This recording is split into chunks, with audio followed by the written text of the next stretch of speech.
I think we've talked to her over at the Seas before. Thank you.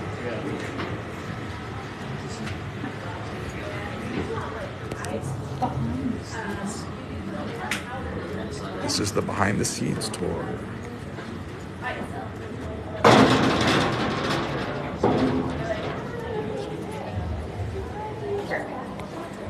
So welcome to our first stop on our tour. This is our IPM lab, also known as integrated pruning the leaves, and we do things like sanitizing our tools, controlling all those pests invaded with us.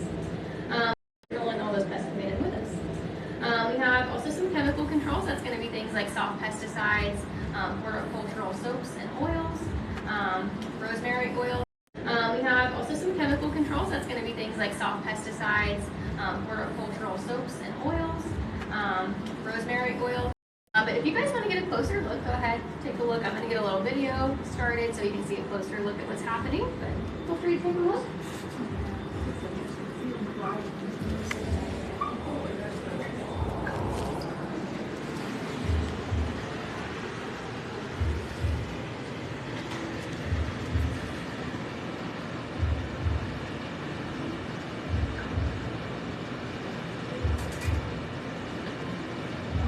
Feel free to keep looking over there if you want.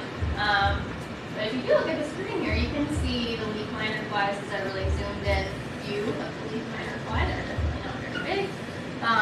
These guys will reproduce pretty quickly. They'll normally lay about 200 eggs or so at a given time. So here's an example of a leaf miner. She's laying an egg within that leaf tissue.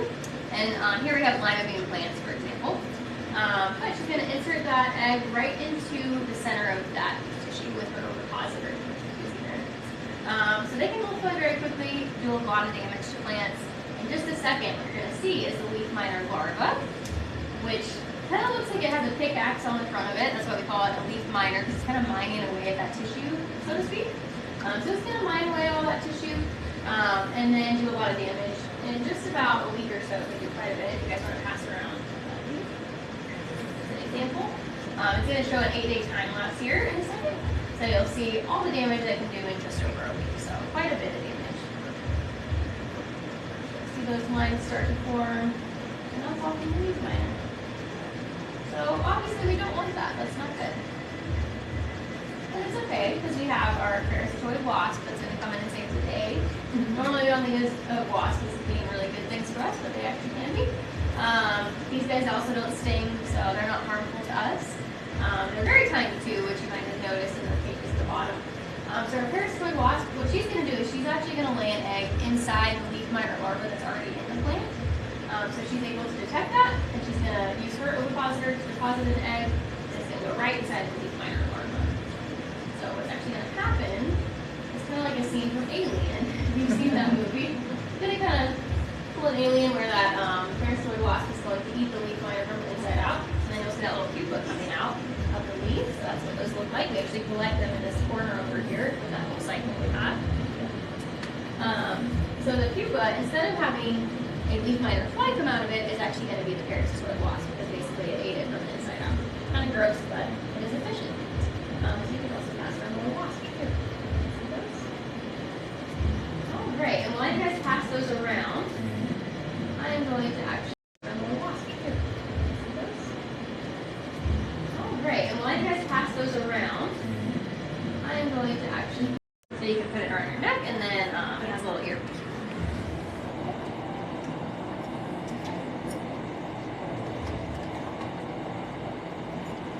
Thank you.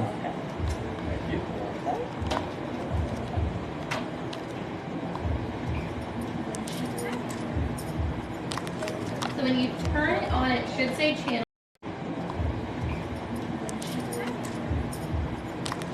So when you turn it on, it should say channel.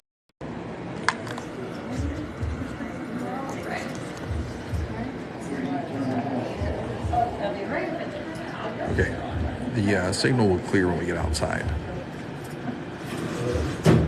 All right, everybody got a whisper unit, right? Okay, I'm gonna test out my end in just a minute. No worries if you're still getting it adjusted. I know sometimes those earpieces can be a little bit of a struggle just because they're all one size and everyone has different size ears. So sometimes you gotta wiggle it around a little bit.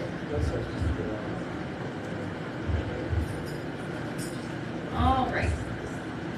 So what I'll do in just a second is turn on my mic, so just prepare in case it's a little bit loud. Testing. Doing good so far. All right.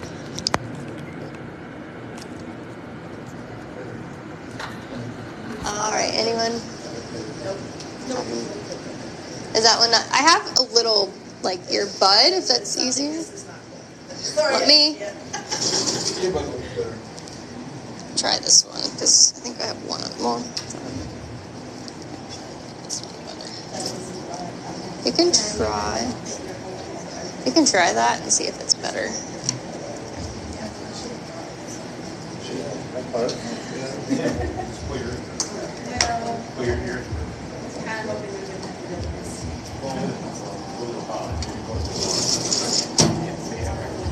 All right, anybody else having any issues? Everyone else able to hear me okay? You can hear? Make sure it's turned up because sometimes the volume is off. Can you hear me now? Yeah? Okay. Just let me know. I have extras too if something happens and your things just goes out for some reason. Everybody good? We're able to move forward? All right. Well, if you have any issues with it, just let me know. We'll make our way out. All right. You guys can follow me. This line should clear out here. Hopefully you can hear her.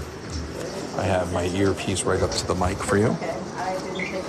All right. We are going to make our way to our biotechnology lab first.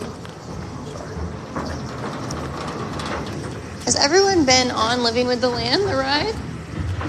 I always have one or two normally in a day that have never been on the ride, so I always like to ask. Some people experience this before they experience the ride. All right, so we're going to go down one little step here. If you want to avoid the step, feel free to go around the railing. Just watch your step. If not, you guys can get up close to the window if you want to take a look as well. All right, welcome to our biotechnology lab. Are you able to hear?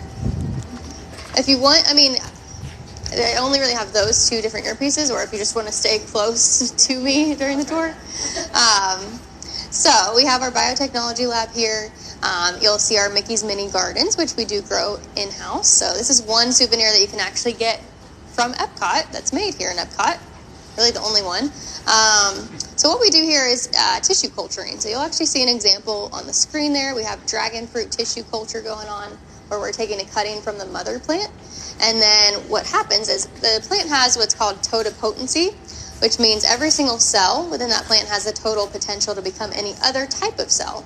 So really nice for us because we can grow things in unique or different ways. We don't have to start with seeds. We can do a tissue culture and take that cutting from the mother plant. And then as long as it's getting everything it needs, it can grow. And it can stay within that jar normally for a couple months, but eventually it will outgrow it. So you can actually get these at our front desk. If you have questions about them, let me know. Or after the tour, you can come up to our desk.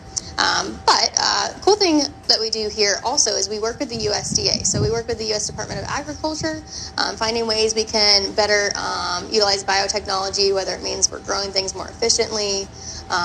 We have growing populations, so we have to produce more. Also making things more pest resistant. That's a big thing. Right now we're actually looking at how we can grow things in space. So we're actually looking at a variety of plums and how we can help overcome different environmental changes. So a lot of different things that go on in here. You'll also notice the pinkish purple lighting in here.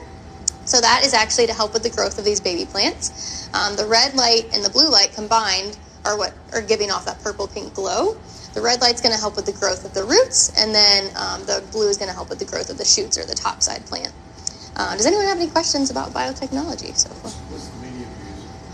So we use an agar gel in here. Good question. You can actually also, if you come here, you can actually see the specific brands. I know we use Linsmeyer and Skoog. And then, I never know how to say this one, Mauritian Skoog. But that's like the minerals and nutrients we use that goes into that agar gel that these plants start out in. We use other mediums in the greenhouse too, other than like soil. But that's how these baby plants start out. It's just in that agar gel with those different minerals and nutrients. So that gives them everything they need. And as long as they're getting enough light which will vary depending on the plant as well as far as how much it needs, but then they have everything they need. So, yeah. All right, we will head to our first greenhouse. You guys can follow me this way.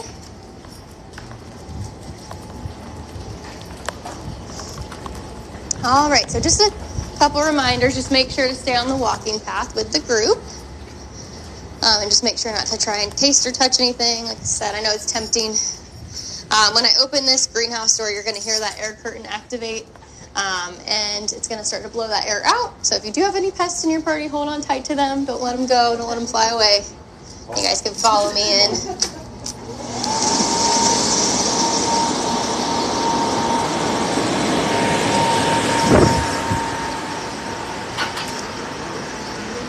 All right, welcome to the creative greenhouse.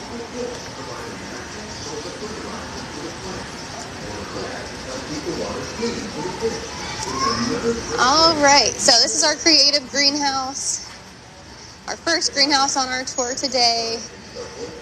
You are officially a Disney animatronic, so feel free to wave to everyone, wave to all your fans. They love it. But in here, I like to talk about what plants need. So we actually like to use the acronym LAWNS, L-A-W-N-S, to describe what plants need. So does anyone know what L stands for?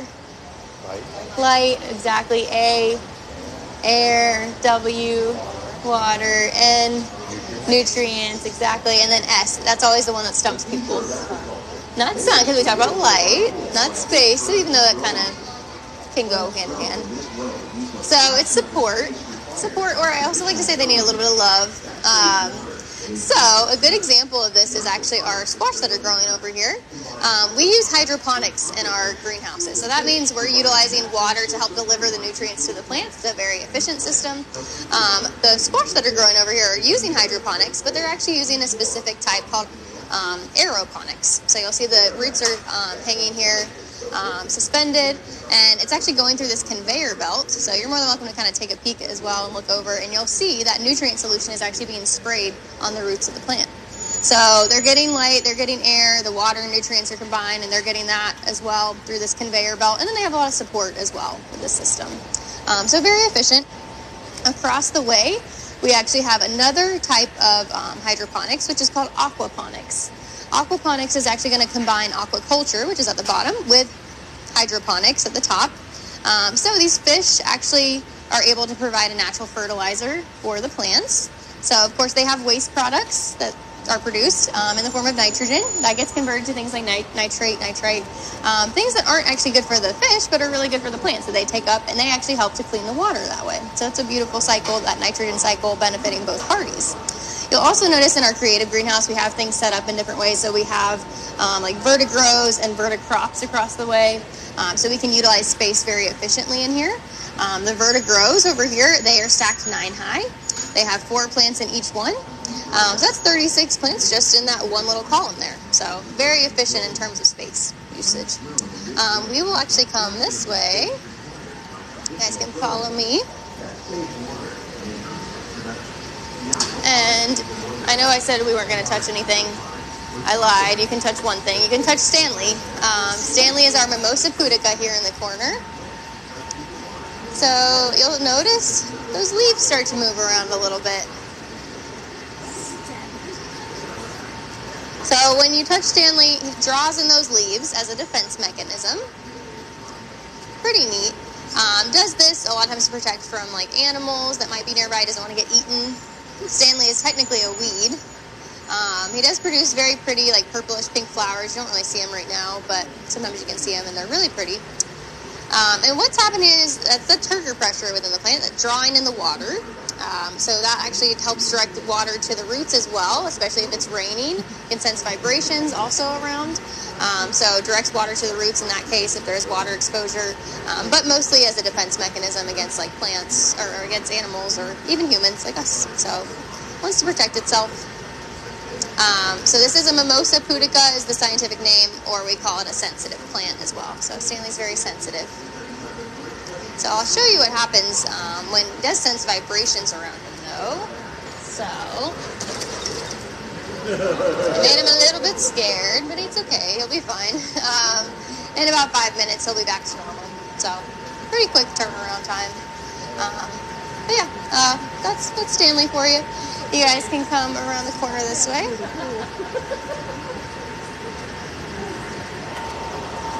Sorry, Stan. You'll see some of our edible flowers over here as well. All right, you guys can spread out over here. Show you our little grow tank as well. Got a little hidden Mickey in there. So we talked a little bit about hydroponics, growing using water to deliver the nutrients. This is a simplified system of hydroponics where you have plenty of light and air being distributed, air also going to the roots here, and then water, nutrients combined, and then you also have this polystyrene wrap for support. So you can do this at home. It's pretty simple. We have a sheet at the end of the tour if you want it. Tells you how you can do this. So pretty simple. That's just an example of like a little 5-gallon tank. And I mentioned we don't really need soil. So we have a couple other mediums we can use. I'll pass these around if you guys want to look. So that one is perlite. Perlite is like puffed up volcanic rock. Very good for younger plants. So a lot of our vertigrows over here use perlite.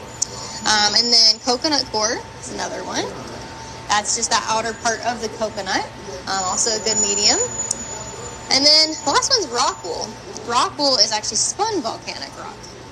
So you'll notice it kind of looks like insulation a little bit that you might see in a house. With that rock wool, it's actually a good alternative even to insulation, but it kind of looks almost like cotton candy a little bit. The way it's spun at high heat creates that kind of more flossy material. So that's also a really good medium we use for a lot of our plants. So don't technically need soil, a lot of other mediums. I know I also mentioned we weren't going to eat anything. I also lied about that, but if you guys want, we do have some cucumbers that were harvested today. Does anyone have a cucumber or melon allergy that you should be aware of? No? Okay. Perfect. Well, I'm just going to wash my hands real quick. So, if you need water, feel free to get some water as well. We do have a little water cooler there. Feel free to grab that.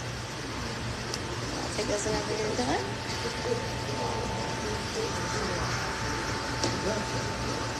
We also are zero waste here at the land, so that means we divert over 99% of our waste from landfills, which is awesome. We are one of 2 facilities at Disney World that does that. Does anyone know what the other one is, by any chance? Animal Kingdom Nutrition Center, specifically. But yeah. So we're the 2 right now. There are a lot of other places that are trying to get on board. It's a process. It takes time. But we have our whole recycling center here, so I'll give you those cucumbers on a toothpick. You can just put the toothpicks in here when you're done. And if you do decide to get water, which I highly encourage if you want water, get it. Just put the little cups in here. So take that. Perfect.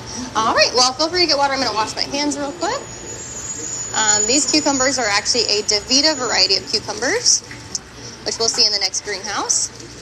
They are a thin-skinned, seedless, burpless variety of cucumbers, which really just means since they don't have seeds, that those seeds aren't going to interact with your stomach acids. So it's a lot easier on the stomach, generally speaking. So if you do have a sensitive stomach or get reflux easy, these are typically better for you. All right, I'm going to get those out in just a second, and then you'll watch me do the hardest part of the tour, which is just stabbing the little cucumbers with a toothpick.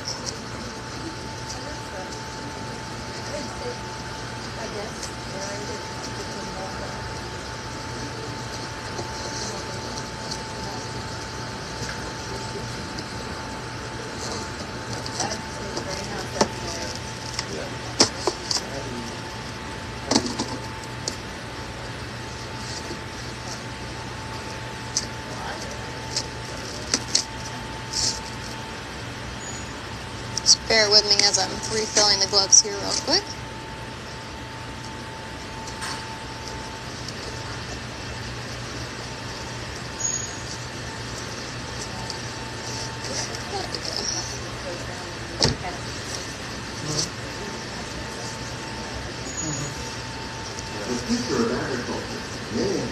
These gloves are also made for people with very large hands, which I do not have.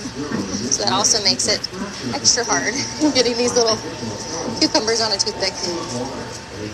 If you don't want one, that's totally fine. Just let me know.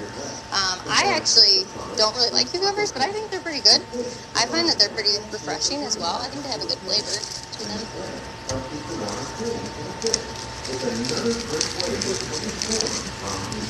If only we had a little side of ranch. dip them in. You can make a little cucumber water if you want, make it kind of fancy. All right.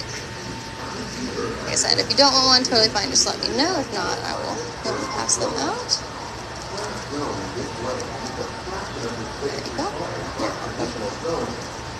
There you go. You're welcome.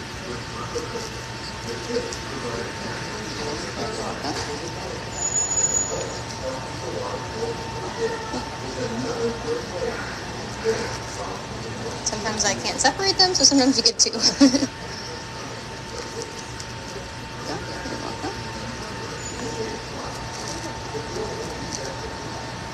Thank you. You're welcome.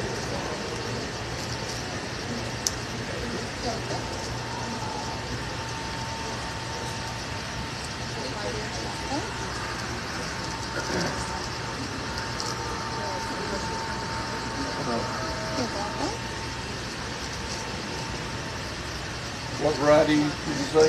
These are called DeVito cucumbers. We'll actually see in the next greenhouse where we grow them. But they are a seedless, burpless, thin-skinned variety. You're welcome.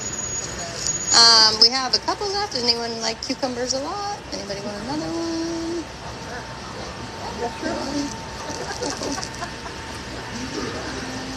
Anybody else? So how do y'all deal with the pollination? What was that? How do you deal with pollination, or is that part of the do it later on? We do a lot of self-pollination. Sometimes we may have some cases where we have some of the pollinators, but most of the pollinators that these plants need, we don't have. So a lot of self-pollination or hand pollination. I know, like the squash up and down. The squash, I'm not sure. I mean, I think we just hand pollinate them, but I don't know what their natural pollinator is offhand. But yeah, a lot of it is just more work for us. But that's okay. Yeah, there might be some. I mean, I know we have some insects in here. Yeah. Anybody? One more. Yeah. So we have a baby one. There you go. All right, I'm going to recycle these real quick and we'll head on our way. That's true. I guess they could. If you need more water, feel free to grab some water. And then we do have one more area where we'll have water. So if you need more in a little bit, totally fine.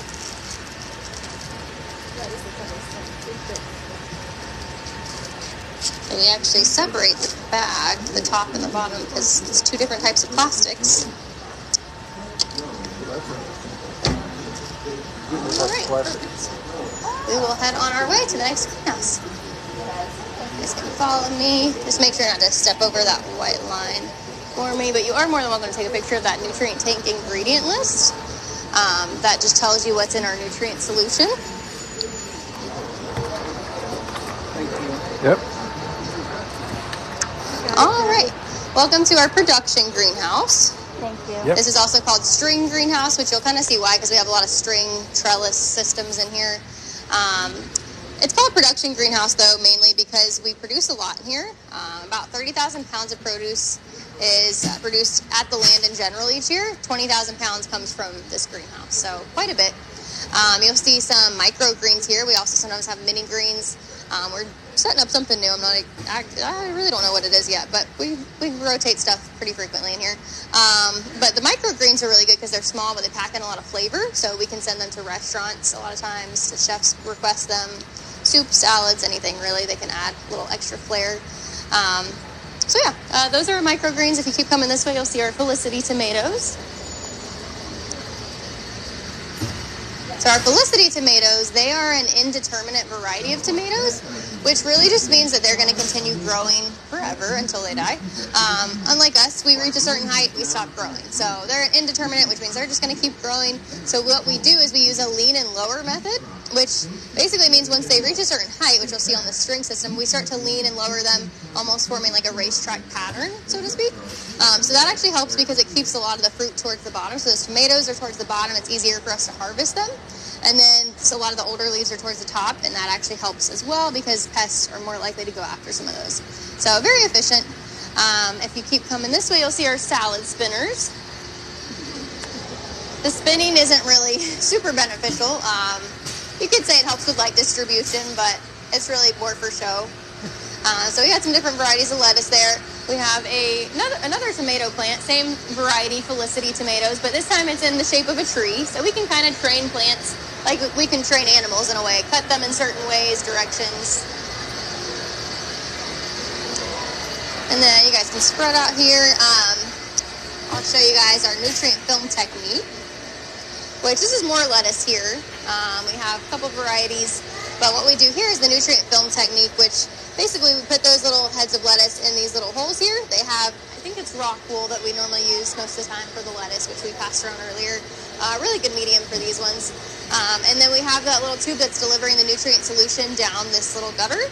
So all of the plants are getting what they need in terms of nutrients, water, plenty of light, air. And then we actually have a pump, kind of like a pool pump in a way. It recirculates all the water. So we're not wasting a lot of water, very efficient. And then we have a UV filter to help filter it, keep everything clean. Lettuce also has to be grown in a cooler system, so we have a chiller system to cool it as well. We harvest about 500 heads of lettuce a week just from this system. So that's like one of these platforms. We have 4 platforms. You can see 2 on each side. So that's 2,000 growing at a time. But 500 normally harvested a week. Even with growing that much, though, we still don't have enough to send over to the manatees of the land, unfortunately. We have 2 manatees, Lou and Little Joe, who if you haven't seen yet today, go see them. They're my favorites. And they eat about 70 heads of lettuce a day each. So that's about 140 heads of lettuce just between the 2 of them each day. So we wouldn't be able to meet that demand. But we can send them other things like bok choy. So there are other things that they get. We'll keep coming this way. Is lettuce the only thing they grow that way here? With like the chiller system with or the nutrient film. As far as I know, I don't think we do anything else with the nutrient film technique. But you could. We could, yeah. Okay. There's different things we could probably grow that way. But yeah, that one's very efficient though for the system. We have some cucumbers here. So these are the ones you guys tried actually. Not harvested from this area, but on the other side in the corner, on the other side of the boat, that's the ones that you guys had today because those are a little bit older. But these ones are a little younger. They were just seeded about a month ago, so pretty recent actually. They grow very quickly. You'll see we actually like to make things Mickey shaped. So we have this mold that we use, and we can put the cucumbers in when they're about a quarter or so around, and they'll just grow to fit this mold. So pretty neat. Like I mentioned, they are a seedless, burgless variety, so really good, especially for people with sensitive stomachs. And then if you have kids that don't like to eat their veggies, you just make it Mickey shaped. It makes everything more magical. It tastes better. It's magic. So yeah, these are the number 1 things we produce here at the land. So this is what we produce the most of, actually. A lot of people think it's like tomatoes or lettuce, but it's cucumbers. So you guys can keep coming this way. I'll see some eggplant here. Seeded end of June, so not too long ago. And we're going to enter our temperate greenhouse. All I ask is that you just don't step in the sand in here. You can have a seat if you'd like for a minute. We do have a bench here, so feel free to have a seat. There is another water cooler in here, so if you need water, feel free to grab water. Feel free to have a seat, though, as well, if you want to take a little break from walking. Not millet. Good guess, though. Close. It's close though. I'll talk about it in a second. So feel free to have a seat if anyone wants to have a seat. One thing I didn't mention yet, but it was in our last greenhouse, are these walls behind you guys. So these last 2 greenhouses have had them. So you'll notice it's kind of a cardboard structure, and what happens is there's water trickling down it. It's pulling in air from outside, and it's actually allowing us to get that cool little bit of breeze. It's a cool day, so it actually isn't even needed too much today, but it helps bring in a little bit of that cool air, so it's nice. And then behind me we have our Casa Bananas. These are supposed to taste kind of like cantaloupe and pineapple is what I've been told. I have not tried them myself, but it sounds kind of good. Normally when they're that reddish brown color, they're ripe, so the green is not ripe. And then behind that is our 9-pound lemon tree. No lemons currently growing, but they take a little bit longer to grow. So we produce a lot of grains in here. Does anyone know what this is? Sorghum. Yeah. Quinoa is another good guess. Yeah, sorghum, we actually grow it pretty frequently here. Looks kind of like corn when you grow it in some ways. Anything you do with corn, you can pretty much do with sorghum. You can pop sorghum like you can pop corn. So pretty cool. Interesting. Lots of grains, though, in this greenhouse. We also have a pressurized drip irrigation system. You can see that. So there's these little holes the system here, and that's where that pressurized drip comes from. So that's all underneath the sand. So you'll notice we have sand in this environment. It's a little different. You might be wondering how you grow things effectively in sand, but as long as they're getting those 5 things we mentioned, it's all good. So plenty of light, air, water, and nutrients are being delivered via this drip irrigation system. And then sand is actually pretty supportive too, surprisingly. So you can grow a lot of things in this area. And then I always like to point out as well, we have some Carolina Reapers back here. Anyone familiar with Carolina Reapers? Very, very hot. So if you ever go to any of the festival booths, or I know different places sometimes request them, but sometimes if you see like spicy or really hot wings, sometimes they use the Carolina Reapers in place of the bonnet. I think it's the Scotch bonnet. If they don't have the Scotch bonnet, a lot of times they'll actually ask for the Carolina Reapers. So kind of fun detail. If you ever try some of those, you might be getting some Carolina Reapers in them. We will start heading this way. You guys can follow me. So we got our fig trees here, and then some passion fruit, and then everybody's favorite, coffee. Some people's favorite. So our coffee trees, you can see those little red coffee cherries, and each coffee cherry produces 2 coffee beans. Does anyone know how many coffee beans it would take to get about an 8-ounce cup of coffee? About 80. So that's about 10 beans per ounce, if you want to think about it that way. And each one of those coffee cherries, like I mentioned, produces 2, so that's 40 coffee cherries to get 1 8-ounce cup of coffee. So it, can be a tedious task to get done. Unfortunately, we don't make our own coffee here. That would be cool, though. I always encourage people, though, to check out shade-grown coffee if you do like to buy your own coffee. Shade-grown is normally more environmentally friendly. We're not cutting down as many trees. And typically has a better flavor, too, because it takes it longer to grow, but it's able to produce more robust flavors, generally speaking. So I always like to point out the coffee. And then here in the corner, we have some winter melons. So our winter melon looks a little bit like a watermelon in some ways. But the winter melon is called winter melon because it has kind of a waxy outer surface to it. It allows it to keep a longer shelf life. So even though it's grown a lot of times in the summer months, it can actually hold until the winter. And we can use it for things like soups a lot of times. It doesn't have a lot of flavor itself, but it can lock in flavors of other things really well. So soup is one example.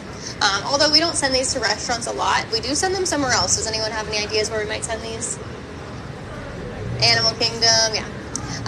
So our rhinos, elephants, those are some of the most typical ones that get these. They like to stomp on them. They also, can have them as a little snack. So we offer a lot of enrichment for the animals with some of these things as well. So pretty cool. We do hand pollinate these, though. So it's a little tedious, but basically just take the male part of the plant, get the pollen, and we can kind of either use like a paintbrush or toothpick, or you can just kind of rub it up against the fruiting body once you find that of the female. So we do hand pollinate them. I tried to help hand pollinate one. I don't know if it started growing or not, but I like to think I'm a parent of a winter melon. What was that? Maybe 60 pounds. I don't know. We've gotten up to 80 or 90 pounds, some of them. So it's pretty big. We have some really big ones growing out here now. Also, you're going to see some roses here around the corner. Feel free to stop and smell the roses. Roses do produce rose hips, which sometimes you'll see that in nutraceuticals or supplements. Has a lot of vitamin C in it, so good for the immune system. We got some cotton here as well. Does anyone know what part of the cotton you can actually eat? Any idea? Guesses? So, I think maybe you said it. Seed, yeah. Cottonseed oil is normally what we use it for. So cereals, grain products, a lot of times they use cottonseed oil. So not just for textile purposes, which is what we normally think about using it for. And then as you come this way, you're going to see our citron. So citron, it is a citrus fruit, as the name kind of implies. You don't actually get a lot of fruit or juice from it, though. It's also called Buddha's hand, so you'll notice it kind of looks like a disfigured hand in a way, kind of weird. But you can use the rind more so to zest things. We actually had candied citron in the office not too long ago. I don't know if someone made it for this citron or another citron, but you can get creative with it. Our chefs very frequently ask for different things, and then they just want to try new recipes. So pretty cool. We also have some rice here as well. And then as you come here to the corner, you're going to see where our pressurized drip irrigation system stems from. So we have a computer in here, and then all the pumps that are pumping that water nutrient solution out. So different numbers, certain plants get the nutrient solution at different times. They need different amounts at different times, things like that. So you can see the list there. And then also past the citron, you can see some prickly pear cactus. That's one that I like as well. Well, there are more than 50,000 edible plants. You guys can start following me into our aqua cell. Only familiar with the handful that make up our everyday diet. The common thread All right, welcome to the aqua cell.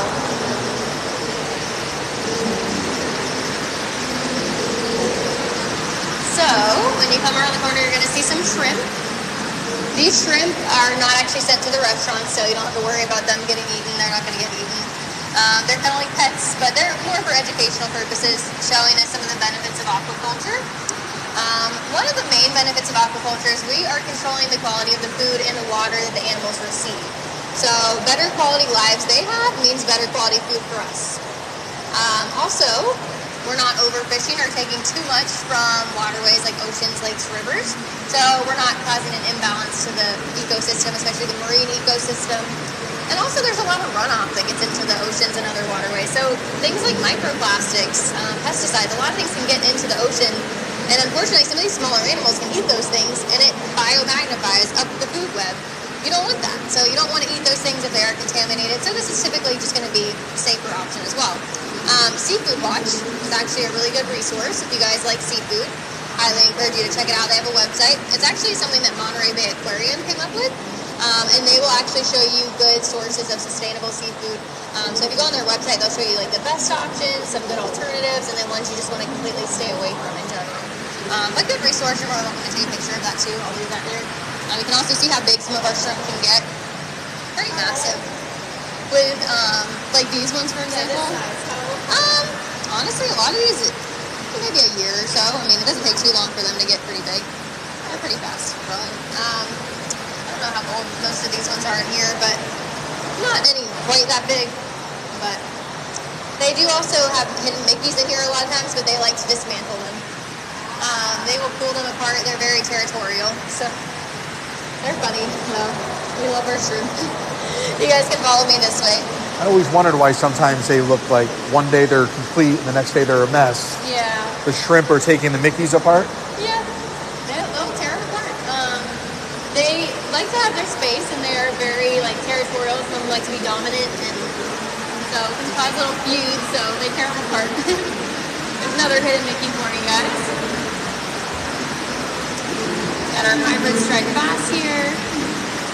And our tilapia. We do have our ingredient list of our fish food as well, so you're more welcome to take a look if you do have any allergies. All right, so as you guys come around the corner here, we have some tilapia that are very excited to see us. If you would like to feed them, you guys can gather in. If you want, you can step up on this ledge here as well, anywhere around here, and I will give you some food. If you want to put your hand over the water, we can all throw it in at the same time if you want.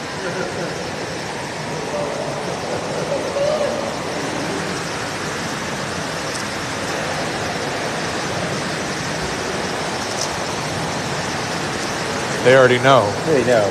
They're already, Then you've done this. yeah. They're back. They brought up. They're like, every hour this happens. It's weird. We don't.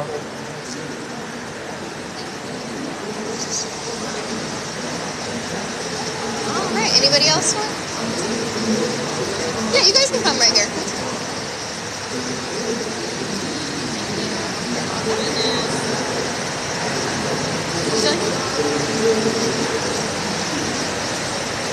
All right, you guys can step on up. All right, on the count of 3.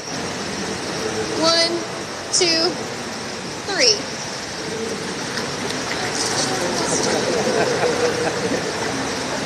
So you'll see they are always hungry. They just got fed an hour ago, but they're still hungry. They're going to get fed like 4 more times today. Feel free to grab some hand sanitizer on the little platform here. Tilapia are great. They are actually the #1 aquaculture product in the world currently. One of the reasons being is that they actually have a really good growing ratio. So for about every pound of food they eat, they're going to grow about a pound in weight. So very efficient, very quick at growing. We will send these guys to places like the Riviera, Garden Grill, I think sometimes gets them, which is here at EPCOT. And then also Tippins at Animal Kingdom gets them. But really all over the place we can send them. So. All right, I'm going to hop in front of you guys here, and we'll head into our last greenhouse. We'll say bye to our tilapia for now. All right, we are entering our tropics greenhouse. So as you guys come around the corner, you're going to see some banana plants. We have different varieties of banana plants, including Namwa, Dwarf Cavendish, ice cream bananas. We also have some vanilla growing here as well. So ice cream bananas, I've tried recently. I wish I could say they tasted like ice cream, but they taste like bananas. They're cute little bananas, though. They have a good flavor, honestly. I mean, I like bananas, and I think most bananas taste good, but they have a good flavor to them. We also have olive tree, star fruit, macadamia, lemon drop mangosteen. That's going to bring us into our spice garden, though. So I always like to ask, does anyone know what that tree in the middle is, the really tall one? Right in the center. Any ideas? Yes. Okay, you were the third one to get it right. I've only had 3 people now get it right. Someone on the last tour got it right, too. So today I'm 2 for 2 on my tours, so that's pretty good. Yeah, it's breadfruit. You can sometimes see the breadfruit, but very starchy type of fruit. I haven't actually tried it. The last tour I had someone from Trinidad, and it grows there. She said she really likes it, but I think if it has the right flavoring, they can use it for soups. You can make fries out of it. All kinds of fun things. Next to it, you guys know what that tree is to the left of it, if you're facing it? That one is a jackfruit tree. So if you like jackfruit, that's kind of what it looks like. So we got our jackfruit. Good for like vegetarians and vegans a lot of times because it uses a meat alternative very frequently. We actually have a sandwich in the America Pavillion at Regal Eagle, and they do a jackfruit barbecue sandwich. So they'll actually barbecue the jackfruit, and then they'll have an Impossible patty on it as well. It's very good. I've had it myself, so if you want to try something different.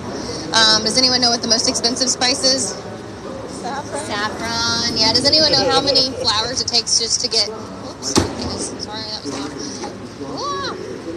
Does anyone know how many flowers it takes to get 1 pound of saffron? Pound? Oh my god. A lot. Thousands would be correct. About 80,000. So, I got my little picture here. So that's what it looks like. Really pretty purplish, bluish color. But yeah, #1 in terms of most expensive spice. Vanilla is going to be the second most expensive. Cardamom, which is actually behind you guys, that's the 3rd most expensive. And actually, I will pass around. It should have these memorized by now, the numbers. This one. You guys can take the lid off too if you want to smell it. And if you know what it is, feel free to shout it out. Yep, cloves. That is the 4th most expensive spice. Yeah. So that's the 4th most expensive. I'll pass around actually the 5th most expensive. This one's pretty easy. Oh, yeah. Because, yeah, but you gotta smell something. So I'm going to go with a little bit of a theme here, and you guys might be able to catch it soon. Let's see.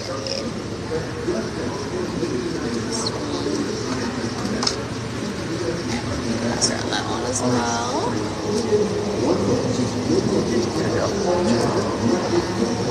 So you got ginger, you got clove.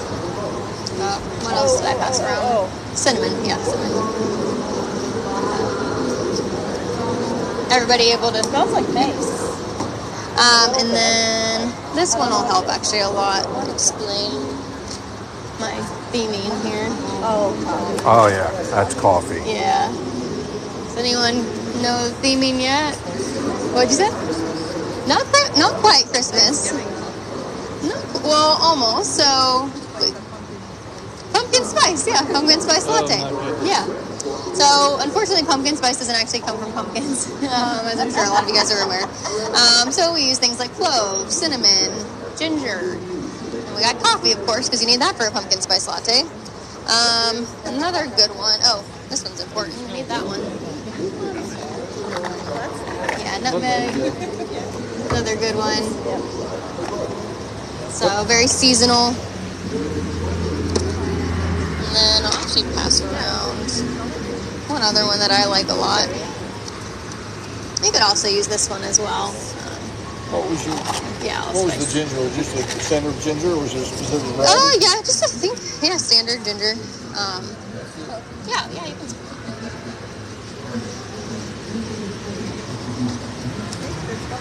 Sometimes people notice like things smell very differently when they're not like ground up or used in like cooking methods. When you have like the whole thing. Yeah, and this one's also probably been here for a while, so the smell might have changed a little bit, but. So we had our pumpkin spice latte ingredients. Now, I think everyone already said allspice. You guys figured that one out. That one's one of my favorites. Very good if you like holiday baking too. That one's really good. I'm going to pass around one more that is not at all related to pumpkin spice, but it's another good one that's very useful. Yeah. So we have our black pepper plant in here. Does anyone know where it is? Does anyone find it yet? Ta-da! Yeah, black pepper Mickey. So Pepper Mickey's like 21 years old, actually. And good for him. He can drink around the world if he wants here at EPCOT. You'll notice the different colors of the peppercorns. That has to do with when they're harvested, how they're treated sometimes. So like shelled, I believe. Yeah, shelled is white. Dried is black, red is ripe, green is unripe. So that's where you get the different colors from. Sometimes heat can also affect them as well. So different things. That's where you get those different colors. If anyone would like a picture with Pepper Mickey, I will be more than happy to be your photo pass photographer for the day, free of charge. You can get the pictures for some memories of your tour today. So feel free to get your cameras ready. And you guys can keep passing around the last one. I think we just have the pepper left. But yeah, if you want a picture, feel free. I will take your picture. Not all at once. You guys can get in the picture with it. I will take your pictures for you.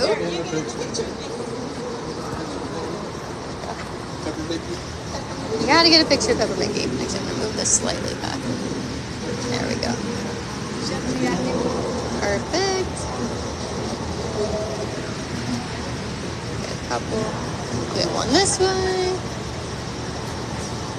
Okay, perfect. You're welcome. All right. I try to get all the different angles. I try to be a good little photo pass photographer. You're welcome. Yeah, well, I know the saffron is just because it's so, it takes 2 or 3 years to mature. This way.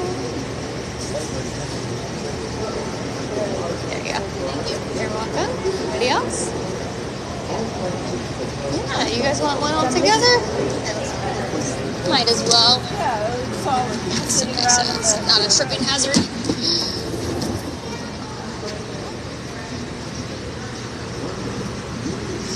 Calista says they're going to pool. Okay. Perfect. It's really nice lighting today too, because it hasn't been like super sunny. Perfect. There you go. You're welcome. All right. Anybody else? I do find it interesting. I know it's the fire suppression system. Perfect.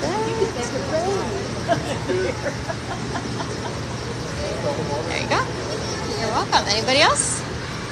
Everybody else good? Going once, going twice? Okay. All right. Well, we will start making our way back. I'm going to try and point out a couple things that we may not have talked about yet on our way back. So you guys can start following me this way. You'll see some of our agricultural scientists out here. One thing that I always like to point out is when we are working in the sand, we will use those little blue mesh slippers. We'll put those over our shoes because root knot nematode is very common. That actually a lot of times is found on the bottom of our shoes, and we don't want to infect any of the plants with pests. So that's why we use those little slippers. You'll see a couple plants across the way: cassava, leaf pepper, date palm.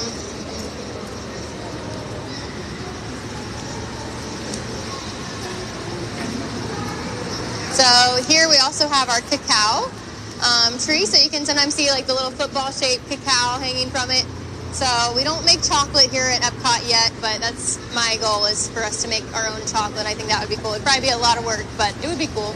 You just need milk and sugar and all those fun things because it doesn't taste very good without those things. Remember being on the other side of this? We did the water. We'll head back into our aqua cell.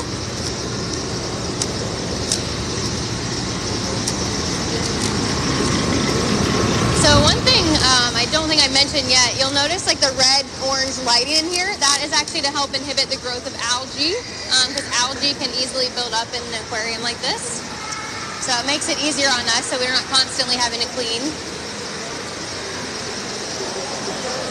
You also notice a lot of lights in here. We're setting up for the holiday overlay if you've been on the ride during the holidays.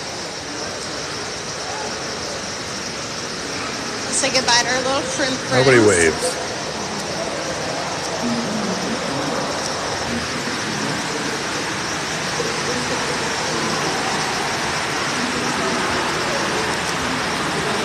All right, we're going to come back into our temperate greenhouse now. So those little mesh slippers I mentioned, you'll see them up on the walls sometimes. We have a couple of them spread out, but that's where we get those little slippers from. We just put one at a time on, step in 1 foot at a time. That way we don't contaminate anything.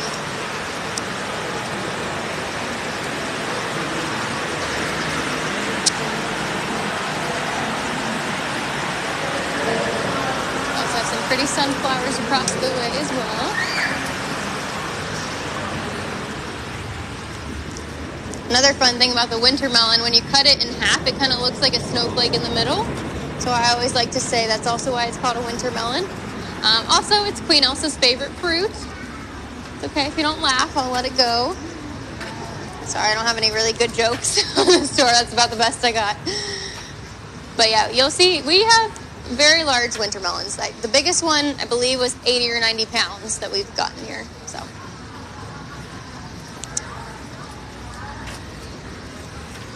We also grow amaranth, which is another good ancient grain. A lot of good alternatives for wheat or gluten products.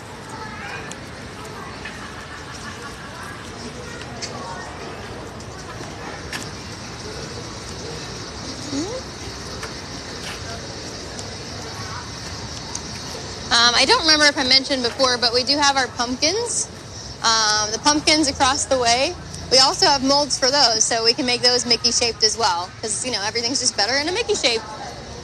Thank you. Yep, we got one in there. It's starting to go. We actually have done a lot of enrichment with the animals with pumpkins lately because it's, you know, fall and Halloween was yesterday. So we've done a lot of enrichment with pumpkins, putting food inside the pumpkins. We did it at the seas as well. The manatees got some, dolphins, a lot of our fish and turtles. So pretty cool.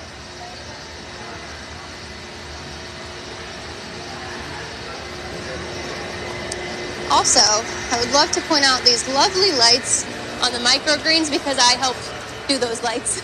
So I think I did okay. It was not as easy as I thought it would be, but we have to have them very neat and precise. So there's a method to the madness, but I helped with those lights. So every time I go on the ride, I'm going to point that out to anyone next to me. Normally at this point of the tour, I'm like, oh, feel how much cooler it is in this greenhouse. Because when we come back into the creative greenhouse, normally people notice that it's cooler. That's because it's normally so hot in Florida. Obviously today is a little bit cooler, so it doesn't feel cooler in here. But we actually have air conditioning in here, so that's why it normally does feel cooler. That's because we're connected to the ride track, so helping to recirculate the air. Feel free to say bye to Stanley as well. So fun. If only it wasn't weed. All right, you guys can follow me this way.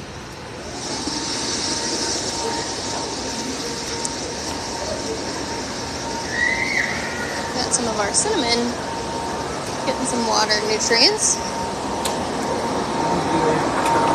All right, well, we're going to head back towards the welcome room. If you guys have any questions, start thinking about those. I can try and answer any of those in the welcome room as well. Or if you have more detailed questions, more than welcome to come to our desk as well at the end. We got our Mickey's Gardens there as well. But at this time, you can start to remove that whisper unit. Unless you want to hear me talk all day, which might get really old because I'm only over here today. So I'm just going to be giving lots of land tours. But it's super fun.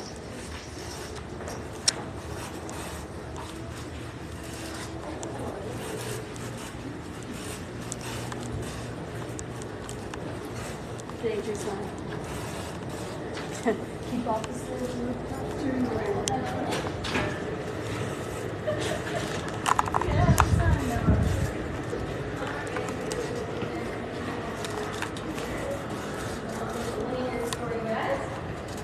If you want a hydroponic growing sheet, feel free to grab one of those as well.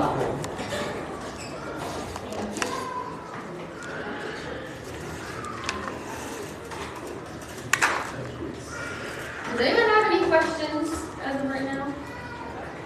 All the sand, was that all pressure drip setup or? Yeah, all that Clean pressure sand. system for both the temperate and the tropics greenhouse. You guys can turn those 3 minutes in that basket. Thank you. And I'll take the lanyards for you guys. Oh, yeah, I guess we have to go back to. Thank you. Any other questions before you guys head out?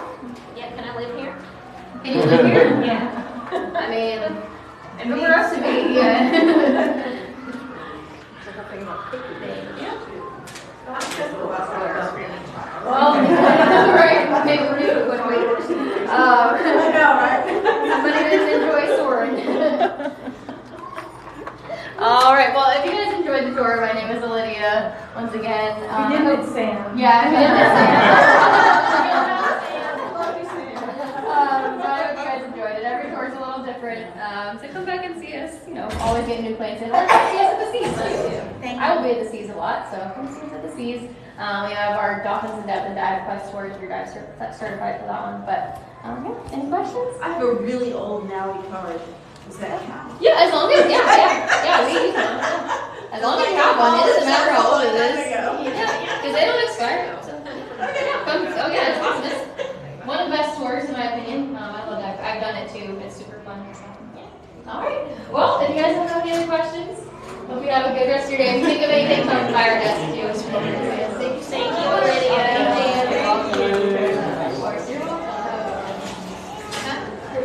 Yeah. You said you had the big instructions. Yes. Yeah. Oh, yes. Sorry, I thought I mentioned that. Maybe I only mentioned the first one. Just out of curiosity, one of the manatees was taking a really long time. It's not related. Really long time eating what seemed to be like more of a dense, not necessarily like the romaine, a dense. Do they make it that way? Do they eat their supplements that way? Sometimes. So they will eat mostly romaine, but they do get some iceberg lettuce. Okay. Sometimes they have that. And they also sometimes get kale, spinach. Well, it looked like red lettuce. Yeah, But it was more dense. It looked like it was like work at it. So I was just curious. Because I know, they get mostly romaine, but some iceberg, some kale, sometimes spinach. It also depends. Sometimes like little Joe Smokes is sticky, and just have the day we gotta find a way to get them to eat. But yeah, sometimes they get sweet potatoes too, and they'll make little ice pops and put their vitamins. Yeah, that was a good one. Thank you, Lydia. You're welcome. So- Glad you guys enjoyed the tour. Thank you. I just want to make sure they give you some cast compliments because I'm streaming. So Oh, well, thank you. yeah. So it's a Lydia from Georgia. I've talked to you over at the Seas before. Oh. When are those tours coming back? Do you know? At the Seas specifically? Yeah. We have Dive Quest and Dolphins in Depth back. Those are the only ones we'll probably have back. What was the second one? Dive Quest and Dolphins in Depth. Okay, so both require. Yeah. No, not Dolphins in Depth does not require a dive certification. That one you're on a platform in the water.